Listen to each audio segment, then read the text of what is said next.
उद्याचा महाराष्ट्र बंद बेकायदेशीर, कोणत्याही पक्षाला बंद पुकारण्याचा परवानगी नाही, तर मुंबई हायकोर्टाचा महत्त्वपूर्ण निर्वाळा, बंद केल्यास कायदेशीर कारवाईचा इशारा. संविधानाचा आणि कोर्टाचा आदर राखून उद्या महाराष्ट्र बंद मागे घ्या, शरद पवारांचं महाविकास आघाडी नेत्यांना आवाहन. निर्णयाविरोधात सुप्रीम कोर्टात तातडीनं दाद मागणं वेळेच्या मर्यादामुळे शक्य नाही, पवारांचं ट्विट. पवारांच्या आवाहनानंतर ठाकरे गट आणि काँग्रेसकडूनही उद्याचा बंद मागे, कोर्टाचा निर्णय मान्य नाही, मात्र कोर्टाचा आदर करावा लागतो, उद्धव ठाकरेंची प्रतिक्रिया. उद्धव ठाकरे शिवसेना भवनासमोर, नाना पटोले ठाण्यात, तर पवार पुण्यात शांततेत आंदोलन करणार. तोंडाला काळ्या पट्ट्या बांधून महाविकास आघाडी नेते निषेध व्यक्त करणार. न्यायालयाच्या निर्णयाचा सर्वांनी आदर करावा, विरोधकांनी बंद मागे घेतला असल्यास ही योग्य भूमिका आहे, उपमुख्यमंत्री फडणवीसांची प्रतिक्रिया. हायकोर्टाच्या निर्णयानं पवारांना संविधानापुढे जाता आलं नाही, तर संविधानाची कुणी पायमल्ली करत असल्यास कंटेम्प्ट ऑफ कोर्टमध्ये 6 वर्षांची शिक्षा, सदावर्तेंचा इशारा. महाराष्ट्र बंद पुकारणाऱ्या विरोधकांना कोर्टानं चपराक दिली, मुख्यमंत्री शिंदेंचा निशाणा. तर काल कोर्टानं सरकारला सुनावलं, ते एकनाथ शिंदेंना चपराक नव्हती का, उद्धव ठाकरेंचं पलटवार. 24 तासाच्या आत निकाल लागून नराधमांना फाशी झाली पाहिजे, राज्यातील वाढत्या बलात्काराच्या घटनांवर उपमुख्यमंत्री अजित पवारांचं मत.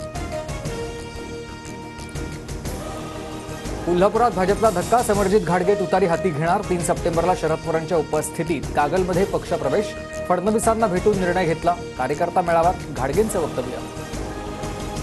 विधानसभा निवडणुकीमध्ये महायुतीला पाठिंबा द्यायचा की महाविकास आघाडीला पाठिंबा द्यायचा, याबाबत 1 सप्टेंबर ठरवणार, आमदार बच्चू कडू यांचं वक्तव्य. ठाकरेंच्या सीएम पदाच्या भूमिकेवर काँग्रेस नेते नाराज, सध्या सीएम पदाबाबत चर्चा नको, राज्यात महाविकास आघाडीचं सरकार आणणं महत्त्वाचं, काँग्रेस नेत्यांमध्ये चर्चा झाल्याची सूत्रांची माहिती. जास्त जागा त्याचा मुख्यमंत्री हे धोरण नको, आघाडीतला प्रत्येक पक्ष एकमेकांची जागा पाडतो, आमचा भाजपसोबतचा अनुभव, राऊतांचं वक्तव्य. उद्धव ठाकरेंनी मुख्यमंत्री पदासाठी भाजपची साथ सोडली तर महाविकास आघाडीचीही सोडू शकतात, पवार ठाकरेंना मुख्यमंत्री करण्याची चूक कधी करणार नाही, बावनकुळेंची टीका. मुख्यमंत्री पदासाठी माझ्या पक्षात कोणी इच्छुक नाही, आम्हाला सत्तेत परिवर्तन हवंय, राज्यातल्या जनतेला उत्तम प्रशासन देण्याची इच्छा, पवारांची भूमिका. महाविकास आघाडी सत्तेत आल्यास हायकमांड ठरवेल त्याप्रमाणे मुख्यमंत्री होईल, मुख्यमंत्री पदावरील प्रश्नावर काँग्रेस प्रदेशाध्यक्ष नाना पटोलेंचे वक्तव्य. माझ्या दौऱ्याची खात्रीलायक माहिती मिळवण्याची व्यवस्था असू शकते, झेड+ सुरक्षा मिळाल्यानंतर पवारांकडून शंका व्यक्त.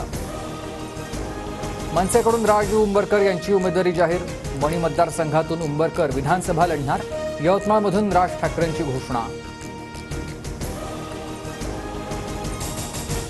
लाडकी बहीण योजनेच्या केवायसीसाठी बँकेत तुफान गर्दी, नंदुरबारच्या धडगाव स्टेट बँक शाखेत महिलांची चेंगराचेंगरी, 2 महिलांना भोवळ आल्याची माहिती. नाशकात मराठा आंदोलकांनी घेतली मुख्यमंत्री शिंदेंची भेट, सर्व पक्षांनी एकत्र येऊन आरक्षणाबाबत बैठक घेण्याची मागणी.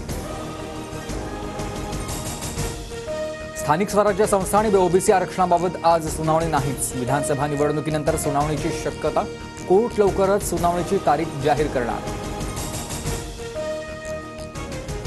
राज्यभर कांद्याची आवक घटल्यानं बाजारभावामध्ये वाढण्यास सुरुवात, मुंबई नवी मुंबईतील किरकोळ मार्केटमध्ये कांद्याचे दर 45 ते 65 रुपयांवर. महाराष्ट्रातील यात्रेकरूंची बस नेपाळमध्ये नदीत कोसळली, 14 प्रवाशांचा मृत्यू, बसमध्ये 40 जण असल्याची माहिती. पोखराहून काठमांडूला जात होती बस. पंतप्रधान मोदी आणि युक्रेनचे अध्यक्ष झेलेन्स्की यांच्यात गळाभेट, रशिया युक्रेन युद्धात मारल्या गेलेल्या मुलांना वाहिली श्रद्धांजली, लवकरच द्विपक्षीय बैठक होणार. राज्यात पुढील 4 ते 5 दिवसात मुसळधार पावसाची शक्यता, काही भागात अतिमुसळधार पावसाचाही अंदाज.